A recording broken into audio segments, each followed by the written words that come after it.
Okay, thank you. And I'd like to begin by acknowledging the traditional people of this land, the Darug people and the Dharawal and the Aboriginal people present and past. So our work, Nicola and I will be presenting, and it's based on spiritual ecology, integral consciousness and generative learning. And it's been really delightful being here this morning, hearing, well, like the last session on Joanna Macy, because she was a major influence on my life back in the 80s. I did her Despair and Empowerment workshop when the Council of All Being was created with John Seed, and it's been such a long journey of this kind of work. And then having the focus on worldviews that Tom presented is again very much what my work has taken me to. Because originally my research in social ecology was on drama education for anti-racism. And out of that grew an understanding that working with Indigenous people that were part of that research, that ecology and culture were not separate within Indigenous cultures. They were separate within kind of migratory cultures that, like I came from. And so that was a deep learning for me. And then gradually it led to actually a fellow called Ian Mills, who also used to be part of social ecology, introducing me to John Gibbs's work and that version of integral consciousness. And I've got his book here, The Ever-Present Origins, which is an amazing tome that has been a really great inspiration. However, it's very abstract when we look at this work, and I'll just start with some quotes just to get us into understanding, and then we were going to look at a workshop that we did, Nicola and myself, on spiritual ecology and integral consciousness and generative learning as a way of actually communicating these ideas. Because the thing about worldviews, as has been said a few times in the conference, is it's very big and complex. So how do you actually ground it in people's lives and experiences? And that's what I'm really interested in as an educator, and we've both been working with that. So one of the inspirations for the workshops was this book. And you can tell I love books. Spiritual Ecology, by a fellow called, it's edited by Llewellyn Von Lee, but it's got essays by Joanna Macy, Thich Nhat Hanh, Brian Swim, Thomas Berry, like major Vandana Shiva, major figures in the whole ecological, social change, political, social justice movements, and also coming from a spiritual connection. Llewellyn Von Lee actually comes from a Sufi background, and that's been one of the areas I've been exploring. And he gives a quote here: "Our separation from the natural world may have given us the fruits of technology and science, but has left us bereft of any instinctual connection to the spiritual dimension of life." And this has, to me, been when I came across this book, it reminded me of a course that I had taught a few years ago in ecology and spirituality, which was part of the Social Ecology Masters program. And in fact, as part of that, one of the students ended up going to Findhorn and doing a one-week workshop with Joanna Macy. That was her project in ecology and spirituality, and reading her essay from that was extraordinary. In fact, it was an extraordinary course to teach. And so Nicola wanted to do a workshop with me, so I thought, well, let's do something on spiritual ecology, especially as this book then kind of conveniently turned up in my life. And so that's basically what we're looking at. And previously, it had been very much the work of Peter Russell, who actually was introduced to through that Despair and Empowerment workshop with Joanna Macy. She showed a film of his, which was about the global brain. And he was doing this back in the 80s, and he'd actually predicted the internet. He was quite a prophetic sort of character. And again, as it says, he looks at, we need a change of consciousness in order to meet the global crisis. And this is the message that's been coming through to me from various figures like that. And then, of course, there's Thomas Berry, and he frames it really beautifully in terms of this transition from the mental to the integral consciousness. And these are words that really come very much from Jean Gebser, but were later developed by Ken Wilber. So a lot of people would know. There's a little book of Wilber's, but Wilber was very prolific in terms of writing about integral consciousness. But in fact, he was basing it on Gebser's work, and Gebser takes it in a much broader way. However, as this quote says by Thomas Berry in The Dream of the Earth, it's basically the universe is a communion of subjects, not a collection of objects. And this is really important because within the mental consciousness, there's this idea of object. The scientist is the objective observer of the world around her or him, and often, of course, it's been more him than her in acknowledgement. And so the shift to an integral consciousness really comes into some of the things that we've been talking about in terms of the post-human, because it's looking at, in terms of, say, the Anthropocene. I mean, in fact, Thomas Berry talked about an Ecozoic era as being this era that we're coming into. So this is just mentioning the book, and so he theorised that there were these 4 structures of consciousness: archaic, magical, and mythical, and mental, and we'll explore them a little bit today. And he called them mutations, and that's really important because he was really resisting the idea of evolution towards some sort of higher mental consciousness, which was the way it was being framed by a lot of people. The mutations, more like this happened more organically because of necessity. And each of these have a qualitative dimension that enriches our understanding of reality, and each one comes in as an efficient cause and then becomes deficient in time. So we'll say a little bit more about that in a minute. But the point is that at the moment we're undergoing, that, like Gebser saw the whole problem of humanity in this time, was the mental consciousness had dominated the planet. And while when it came in at the Renaissance, it may have been a positive step from what he called as the deficient form of the mythical consciousness in the medieval world, with the burning of witches, the Inquisition, the Crusades, all these things that had happened in Europe.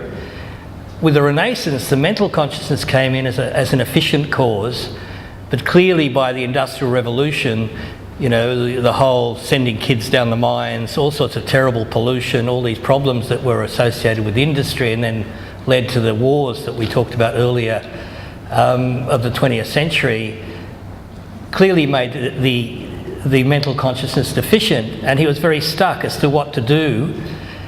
Where do we go next? And he ended up going to India and meeting a fellow called Sri Aurobindo, who had created integral yoga. And that gave him the clue that the next consciousness that we needed was integral consciousness. And the difference, like one of the big differences, is the mental consciousness was what he called perspectival. Everything was from a perspective, subject-object separation, and very much three-dimensional, whereas the integral consciousness was what he called aperspectival, and it's this idea that everything is coexisting, and it becomes a time-space phenomena. So clearly going into a lot of the new physics, the new psychology, the cognitive biology, all these things where we're getting a completely different picture of how we understand reality and how we understand each other and how we understand the natural world. And then Sri Aurobindo actually talked about this as going from mind to supermind. And it's been framed in different ways, and one way it's been framed is this spiral, which was developed into spiral dynamics by a guy called Don Beck, and it came out of a developmental psychology model by Claire Graves. And I mean, again, this model I think is a little problematic because it does have the notion of evolution and superior and inferior. However, it does give an indication of a complexification process, which is something that Teilhard de Chardin developed in terms of evolution. It's always complexifying. And Peter Russell develops that in his work too. But I can't go too much into detail in that, but because I really wanted to focus on Gebser's approach. And one of the ways in which it became accessible to me through a kind of phenomenological approach was to recognise that the archaic consciousness was when we were completely part of nature. And there was no separation. There's also no consciousness of being conscious, but we had the consciousness of everything in nature is conscious in its own way. And at that point, which, you know, a lot of anthropological and genetic research and archaeological research places around 200,000 years ago in Africa as one model of where anatomically modern humans like us evolved. And I realised that this was very much related to Earth as an element. And in yoga, which is another practice that I've trained in as a yoga teacher, it's related to the base chakra. So this gave a way into actually giving an experience of this in terms of workshop process, and that's what we did in the spiritual ecology workshop, was it actually got people to relate to this kind of, it's like a holographic way of working, to this archaic consciousness, to the base chakra, to the earth element, and then there's all sorts of other factors to a most ancient way of being. So we thought we'd do a little exercise with you now.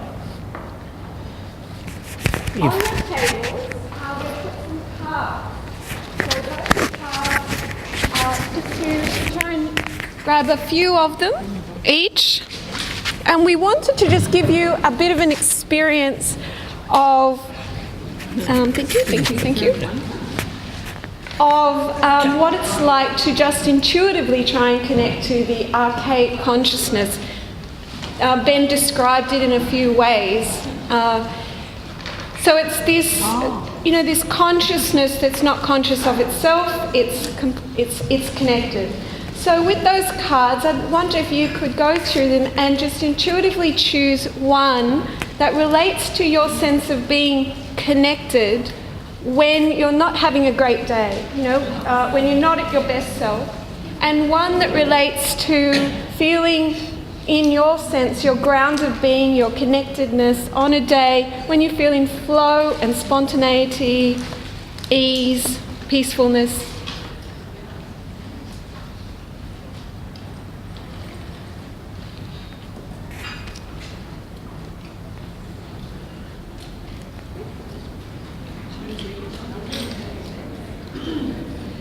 So when you've got your cards, I wonder if you would just share with the person beside you what each of them are like. You know, what are they like?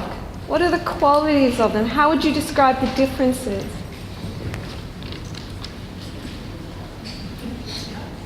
And then what's that like? And what happens when you're like that? You're right. I'm thinking about it. So, Just to let you know, you have about 7 minutes left. 7 minutes left. Okay. Wow. I have to race through it. So, let's. So a bit of sort of. Okay, just a moment longer. Hopefully you've had a chance to get a few thoughts out there. my negative run perceptions where I just have to, I mean, I never, I just have to because the demand. Any words come to mind? Any words? Overcome.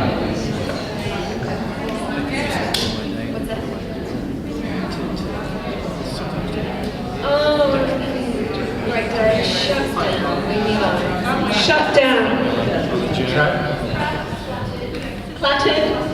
Okay, some thoughts and words of your archaic ground of being when you're in flow.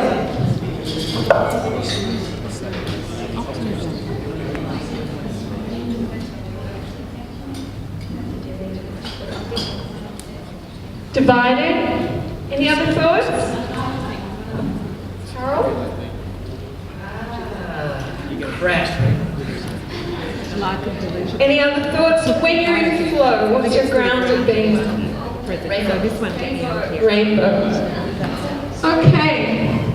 We did this exercise with participants on the first week, and it was really interesting that there was a sense of correlation in their ground of being to the issues and the challenges they presented.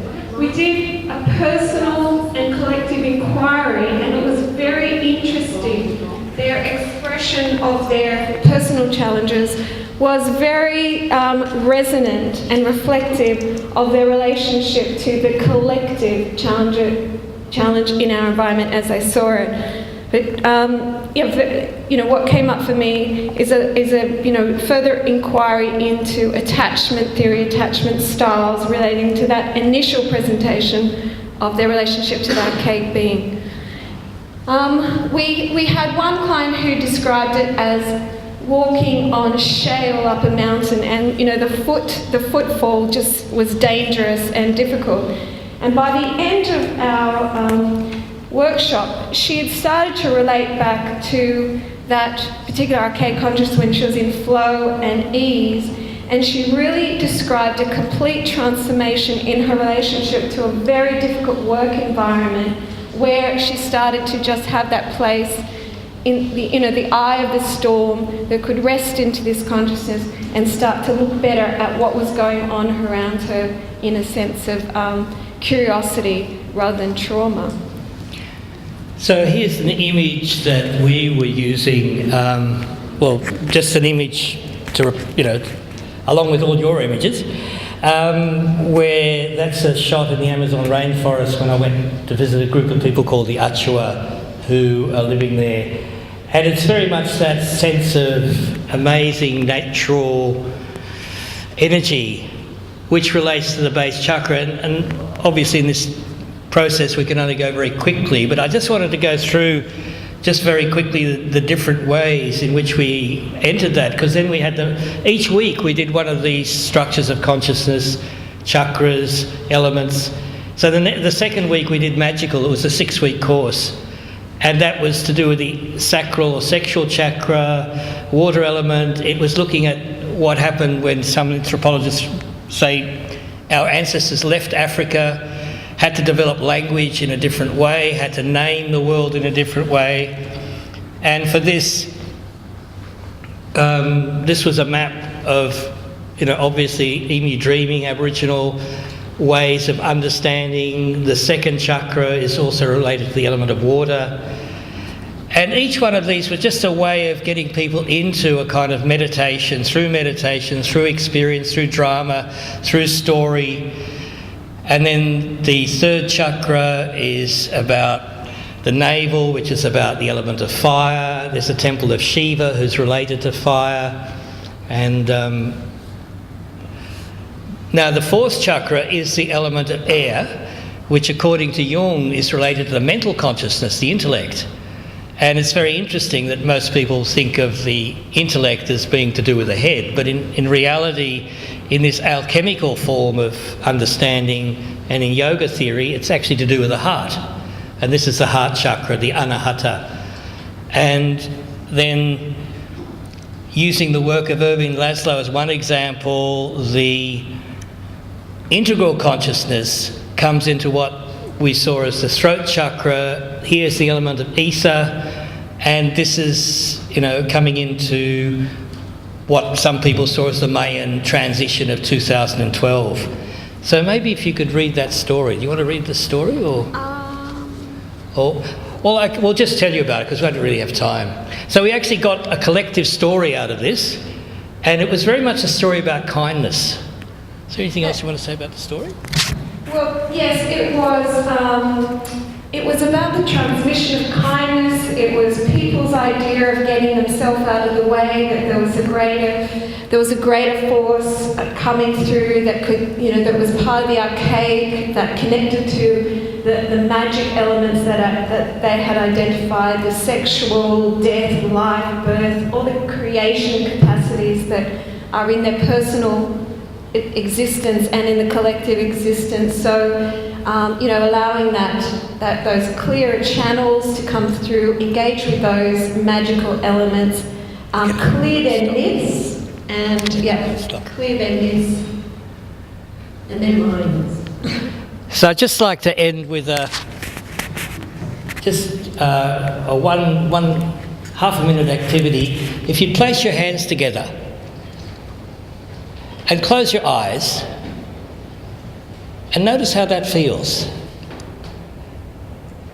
And I'll just read you this quote. Unconsciously the world is one, for global pollution spells out a dark integration that does not honour national boundaries of nation states.